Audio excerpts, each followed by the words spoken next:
کفارہ ڈرامہ کے next episode میں آپ کو دکھایا جائے گا کہ مہرین بیگم جو کہ شروع دن سے ہی چاہتی ہیں کہ ستارہ کو وہ سلار کی زندگی سے باہر نکال دیں، اور سلار جو کہ ستارہ کے گھر والوں کی ہیلپ کر رہا ہے، اور سلار ستارہ کی وجہ سے اپنی آرام و آسائش والی زندگی چھوڑ چکا ہے اور ستارہ کو خوش رکھنا چاہتا ہے۔ ستارہ جو کہ سلار کے گھر والوں کو خوش کرنے کے لیے ہر وہ کام کرتی رہی تاکہ مہرین بیگم اور طاہر صاحب ستارہ سے خوش ہو سکیں، مگر مہرین بیگم جو کہ شروع دن سے ہی ستارہ کو ناپسند کرتی ہیں اور چاہتی ہیں کہ وہ اس گھر سے چلی جائے، حالانکہ یہ جانتے بھی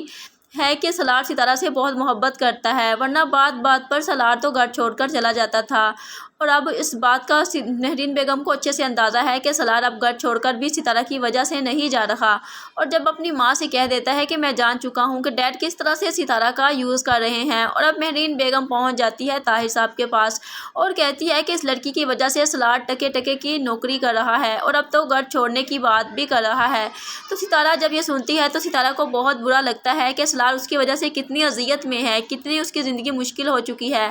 حالانکہ اس کو تو ان چیزوں کی بالکل بھی عادت نہیں تھی۔ حالانکہ ستارہ تو ان چیزوں کی عادی ہے، کیونکہ اسے تو شروع سے ہی اپنی تائی کی باتیں سننی پڑی۔ اس کے ماں باپ کے مرنے کے بعد اس کی تائی نے اس کو بہت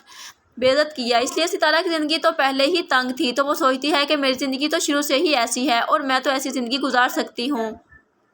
لیکن سلار ایسی زندگی کیسے گزار سکتا ہے، اس لیے وہ فیصلہ کرتی ہے کہ وہ سلار کو چھوڑ کر چلی جائے، اور ستارہ سلار کی زندگی چاہتی ہے کہ آسان ہو جائے، مگر ستارہ اس بات سے انجان ہے کہ سلار تو اس کے بغیر رہنے کا تصور بھی نہیں کر سکتا، کیونکہ سلار تو اسے محبت کرتا ہے۔ ستارہ چاہتی ہے کہ سلار اور اس کے گھر والوں میں جتنی بھی ناراضگی ہے وہ ساری کی ساری ختم ہو جائے، کیونکہ وہ جانتی ہے کہ میری وجہ سے ہی اس کے گھر والے سلار سے ناراض ہیں۔